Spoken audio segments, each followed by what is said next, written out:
It was the worst attack on Israel in 50 years, an assault so unexpected and so bloody that it's been compared to everything from Pearl Harbor to 9/11. When militants from Hamas and Palestine Islamic Jihad smashed through the Gaza border on October the 7th, they weren't just conducting a raid, they were embarking on an invasion that will become as central to Israeli history as the surprise attack by Egypt and Syria that opened the Yom Kippur War. And that comparison isn't accidental. The strikes that began the 1973 conflict caught the Jewish state completely off guard.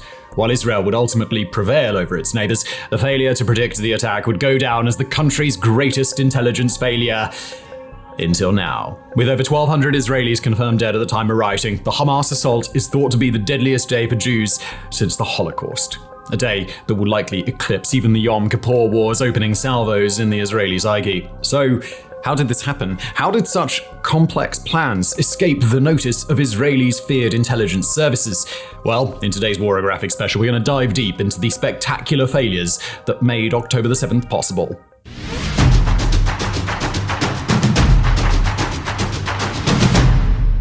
When assessing the assault from Gaza that began around dawn on October the 7th, 2023, Major Nir Dinar of the Israeli Defense Forces didn't mince words.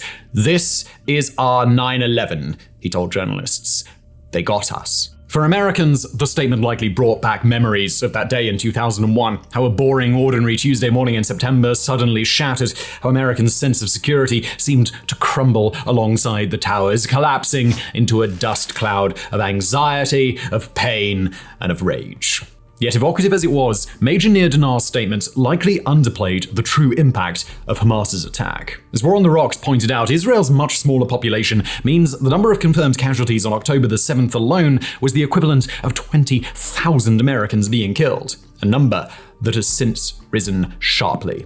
And undoubtedly horrific as 9/11 was, the attacks didn't end with masked Al-Qaeda operatives going door to door in American towns, dragging people away as hostages or murdering them in their beds. Even the obvious comparison point in Israeli history, the Egyptian and Syrian strikes that began the Yom Kippur War almost exactly 50 years ago, arguably have nothing on October 7th. Shocking as the twin assaults were, they ultimately killed fewer people. About 320 Israelis died on that first day, and nearly all of them were soldiers. Nor did the Egyptian or Syrian armies ever breach the nation's defenses to kidnap civilians. We mention this not to wallow in the unprecedented nature of Hamas's assault, but to hammer home what will be our main theme in this video, that this constitutes the worst intelligence failure in Israeli history. And it's our job today to try and shine at least some light on just how that happened. Now, before we properly begin, we obviously should include a caveat. Obviously, the fallout from Hamas's attack is still ongoing. That means no one in Israel is in the mood to comb through the country's failures. As Chief Military Spokesman Rear Admiral Daniel Hagari told reporters, quote, "First we fight, then we investigate." That means the information we're working with is necessarily incomplete. The true picture likely won't become clear for many months following much official soul-searching. Still, as far as anyone can tell right now, there were some clear factors that fed into Saturday's disaster. Factors that we'll be analysing in upcoming chapters. First, though, we want to emphasise just how big a screw-up this really was. October the 7th began with over 2,000 rockets being fired from Gaza into Israel, a mixture of long-range missiles, shoulder-launched weapons, mortars, and homemade devices that are wildly inaccurate. While both Hamas and Palestine Islamic Jihad have repeatedly fired rockets into Israel before, they've usually numbered in the dozens. Just amassing enough firepower to launch this barrage must have taken planning and operational secrecy on an extraordinary scale. Then came the attack itself. At the fortified Gaza border, an initial force of 400 massed, where they used explosives and bulldozers to break through at 30 points before flooding into southern Israel. As the initial assault force crossed in, up to 1,100 additional fighters followed. As they did so, observation towers were attacked with drones, paraglider units flew over fences, assault crews in boats tried to land on beaches. To assemble so much material for such a vast attack should have been impossible, as should have the presence of so many fighters congregating at the border. As former US Ambassador to Israel David Friedman told NBC, "I've never seen the border breached in this manner. Usually, even one person from Gaza gets close to the border, they're intercepted and neutralized long before they can do anything."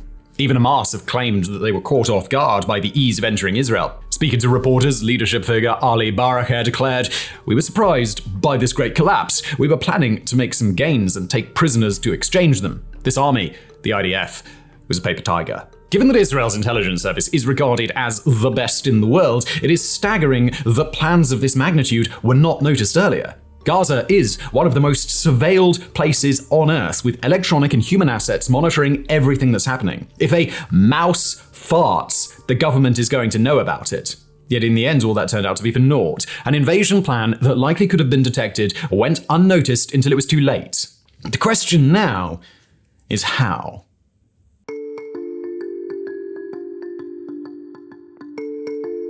In early assessments, Israeli officials speaking anonymously have repeatedly highlighted one major flaw at the border with Gaza: massive over-reliance on technology. Flanking the Gaza Strip on two sides, Israel's border system was dubbed by former Defense Minister Benny Gantz as the Iron Wall, a nod to the country's Iron Dome missile defense system.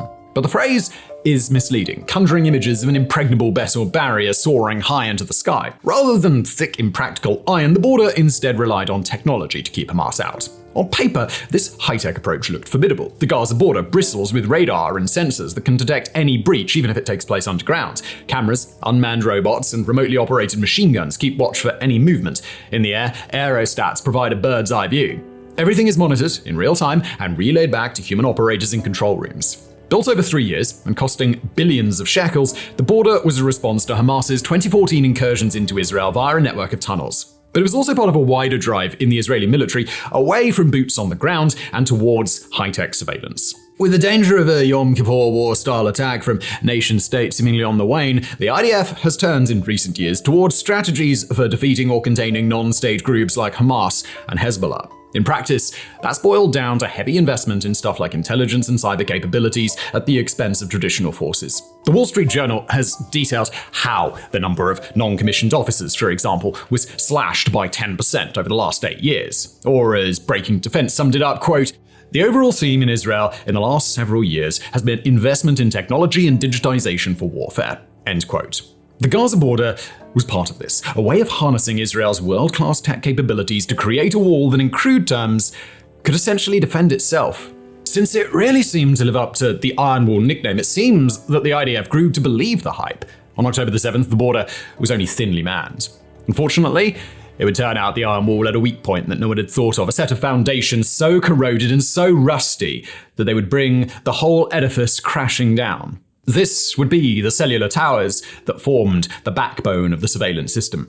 Speaking to the New York Times, Israeli officials have described how Hamas's first move was to use drones to attack and destroy the border's towers. Unable to transmit or receive signals, the smart system was rendered blind.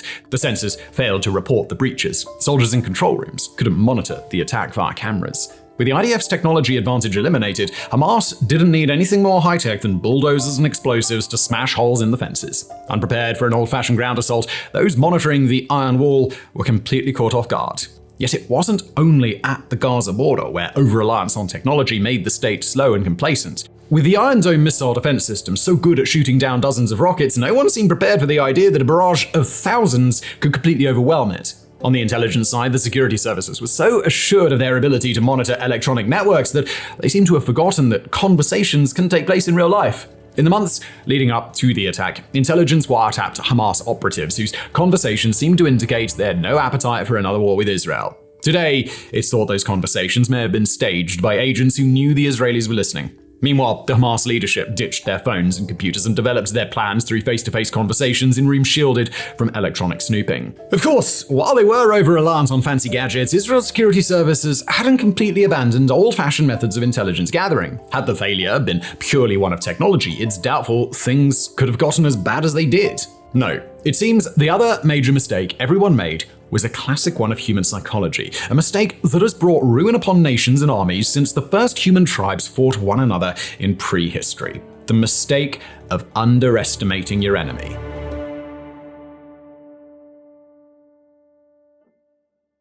Now, one of our most touching flaws as human beings is our persistent belief that even the most awful people could change, that the abuser really will stop hurting their partner, that the serial killer might truly feel some remorse for their victims. On a vast scale, it seems like the Israeli state had grown to believe this about Hamas. Just days before the attack, newspaper Haaretz reported that an intelligence assessment concluded the terror group wanted to, quote, avoid a full-fledged war with Israel and didn't want to jeopardize past achievements that bettered the lives of the Gazan residents.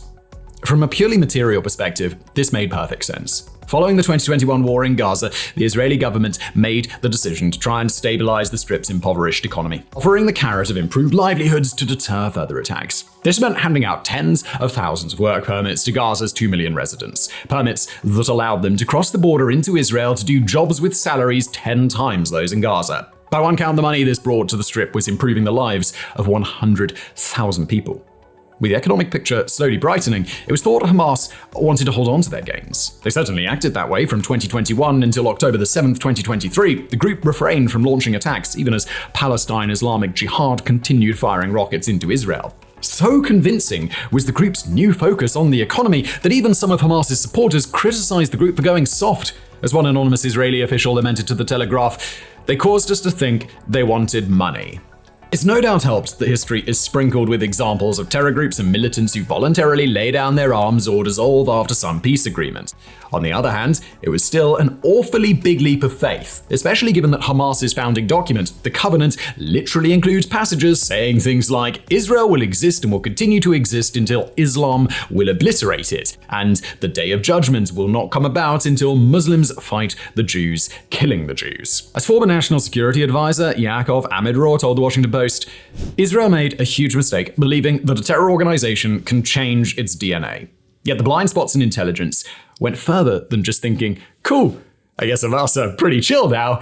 As we said at the end of the last chapter, this desire to believe the best fatally mixed with another dangerous assumption that Hamas were too weak to pose a threat. Names like the Shin Bet and the Mossad are respected and feared the world over. In Gaza, the intelligence services seemed almost like ghosts, able to assassinate Hamas leaders as they slept in their beds, able to destroy underground tunnels without warning. As the security services grew more convinced of their own invulnerability, it seems they simultaneously lost any respect for Hamas's skills, to the point that the terror group could rehearse their October 7th operation openly and have it dismissed as mere posturing. And we really do mean openly here. The Telegraph reports that Hamas constructed a fake Israeli settlement in Gaza to train attackers. Other fighters filmed themselves training on paragliders to swoop down into populated areas and start immediately firing. Others practiced taking hostages and firing rockets. The idea that Israel's security services were not aware of these exercises is just absurd. Most likely, they saw them, checked the exercises against intelligence saying Hamas would not attack, and decided the training was all for show. A little propaganda stunt and nothing more. Speaking of breaking defense, Middle East Institute senior fellow Bilal Saab was blunt in his criticism, stating, "There was a failure of imagination, first and foremost, and total disrespect of the opponents." With these words, he was echoing the 9/11 Commission reports, which found, quote, "a failure of imagination" to be the most important factor in why warning signals of an impending attack weren't taken more seriously. Sadly, it now appears the same story unfolded in Israel, a regional superpower like America in early 2001, so convinced of its strength that it barely paid attention to the terrorists plotting to do it harm.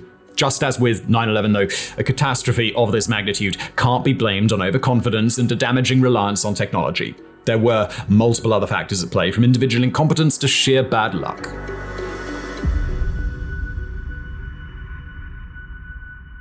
Now, when making a video like this, it can be easy to focus only on systemic problems, to try and interrogate the big picture and not sweat the details. Time and again, though, history has shown that world events can hinge on small personal decisions. Had Archduke Franz Ferdinand not ordered his driver to return past the scene of an earlier assassination attempt in Sarajevo, World War I wouldn't have happened. It seems this was at least partly true on October 7th. In ways both big and small, individuals made decisions that alone were innocuous, but taken together added up to catastrophe. Of these, perhaps the greatest what-if will forever float around the alert the New York Times revealed had been sent just before the attack began. Noticing a surge in activity in Gaza, Israeli intelligence sent a warning to soldiers at the border, one that arrived before Hamas's operation had yet begun. But as the paper of record notes, the warning wasn't acted upon either because the soldiers didn't get it or the soldiers didn't read it. Other seemingly minor decisions would turn out to be equally consequential. The same article also reports the stunningly bad decision to have all senior officers from the IDF's Gaza division grouped together on one base. When the militants stormed that base, they effectively decapitated the division's leadership. Almost every senior officer in the area was killed or kidnapped in the raid's opening hours. As a result, no one was able to coordinate a coherent response. We mention these incidents not to try and cast blame for this massacre on individual soldiers. Rather, the point is to try and illustrate the cascading failures that needed to take place for something like this to happen. There's a reason that for all al-Qaeda's trying, 9/11 was a one-off. It required a perfect storm of wishful thinking, intelligence failures, and bad luck. Learning to read the portents of such a storm can stop another from ever breaking out again. And the portents may not have even been that hard to discern. An anonymous Egyptian official briefed that Cairo had told the Israelis something big is coming, only for their warning to be ignored. Within Israel itself, some believe that this litany of bad decisions extended to the very top of government. Specifically, left-leaning newspaper Haaretz has accused Prime Minister Benjamin Netanyahu of allowing Hamas to remain in power in Gaza to act as a counter to the more moderate Fatah ruling party in the West Bank. According to the paper's source, Netanyahu openly claimed in 2019 at a meeting of his Likud party that, quote, anyone who wants to thwart the establishment of a Palestinian state has to support bolstering Hamas and transferring money to Hamas. This is part of our strategy, to isolate the Palestinians in Gaza from the Palestinians in the West Bank. Now, we should be careful to note that these claims haven't been confirmed by other outlets. Still, they speak to the potential naivete with which Israel's longest-serving leader may have viewed Hamas as useful idiots who kept the Palestinians bickering internally rather than uniting against the Israelis. In this telling, the government convinced itself it was able to keep Hamas in check, that occasional military operations euphemistically called mowing the grass would leave the group too weak to pose much of a threat, but strong enough to keep challenging Fatah's claim to speak for all Palestinians. Is this true? Who knows? Netanyahu's supporters would point to the fact that Haaretz has been gunning for the Prime Minister for years now. Still, the mention of Israel's Prime Minister does at least provide a springboard to bring us onto our last chapter today, the chapter where we discuss how a paralyzed, polarized political system diverted the nation's attention when it most needed to focus.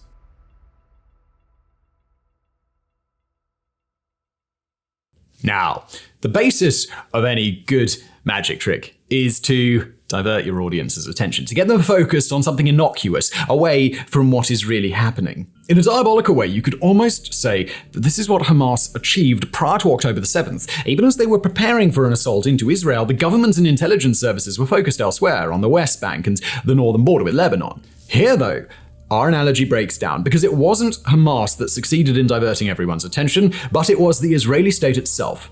The full story is a little bit complicated, but the basic version is that Israel's current government came to power with heavy support among settler communities in the West Bank. In many ways, you could say it was a government of and for the settlers. The far-right finance minister, Bezalel Smotrich, for one, is a vocal proponent of annexing the West Bank and a strong supporter of Jewish settlements. Nor is Smotrich the only one. With some coalition members rooted in these communities, it was only natural the governments would take more interest in the region, particularly as violence began to flare between extremist settlers emboldened by the new government and Palestinian groups hoping to destroy the settlements. The result was a recent upsurge in West Bank violence the government was determined to get to grips with. So they sent in the army.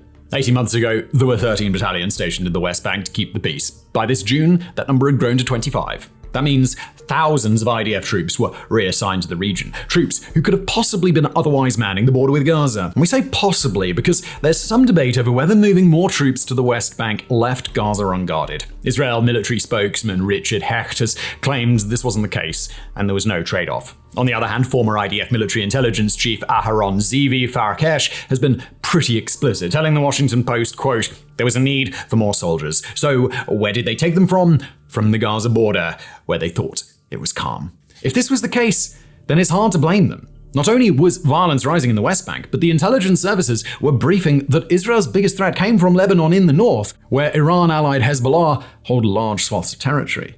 Still, even if it was understandable, the focus on areas far from Gaza undoubtedly contributed to the security lapse around Hamas. Not that it was the only contributing factor, there's also the little matter of Israel's recent descent into full-blown chaos. If you follow international news, you're no doubt aware of the major judicial overhaul Netanyahu's government has been pursuing, one that would strip away the independence of the courts and effectively remove checks and balances on the ruling coalition's power. The merits or otherwise of this plan are neither here nor there. What's important is that these proposed changes have shattered Israeli society. Since spring, the Jewish state has been roiled by the largest mass protests in its history, protests that may have affected the military's ability to do its job. Many reservists declared they wouldn't report for duty. Others found their defense work getting sucked into a politicized gladiator arena where they were forced to pick a side. That this unrest was potentially blunting the country's military effectiveness, did not go unnoticed. Defense chiefs, former intelligence officers, and more all came out to publicly say the crisis was weakening Israel. The IDF issued statements saying it was damaging deterrence. In Lebanon, the chief of Hezbollah even felt comfortable declaring that, quote, Israel, once a formidable regional power, has gradually eroded in faith, consciousness, self-assurance, and humility. While the judicial overhaul was an internal matter, it would be naive to think the disorder wasn't noticed by Hamas. As War on the Rocks noted, terrorists are always studying their enemies and probing for opportunities to strike precisely when their opponents are distracted or preoccupied with other matters. And Israeli society has perhaps never been so distracted, preoccupied, and divided as it was in these past months. A distraction that may have ultimately had terrible consequences for everybody. So, at the end of that analysis then, we're left with a few hints as to what went wrong. Frustrating fragments of a whole picture we can't yet make out. Fragments that are, nonetheless, big enough for us to still see what a spectacular failure this was. In the histories of nations, there are moments that bind people together and there are moments that drive them apart. Moments that show a culture at its best, or maybe expose the vulnerabilities and dangerous assumptions of a society grown complacent. As we record this video, the war with Hamas still ongoing. There's talk that things could get even worse than they are now, that Hezbollah might attack from the north or Syria from the east, that Israel may even wind up going to war with Iran. If any of this comes to pass, then the coming weeks and months will certainly contain many of these moments. Moments when Israel unites like never before, and moments when things happen that its people would rather forget. Yet no matter what the future holds, there is no doubt that October the 7th will remain the date everyone remembers, the day when Israel's self-assurance crumbled as suddenly and as tragically as America's did on September the 11th, 2001. We can only hope that when the dust finally settles, there'll be some chance to reflect, to figure out what truly went wrong on that awful day, and use that knowledge to ensure no generation ever has to live through such horror ever again.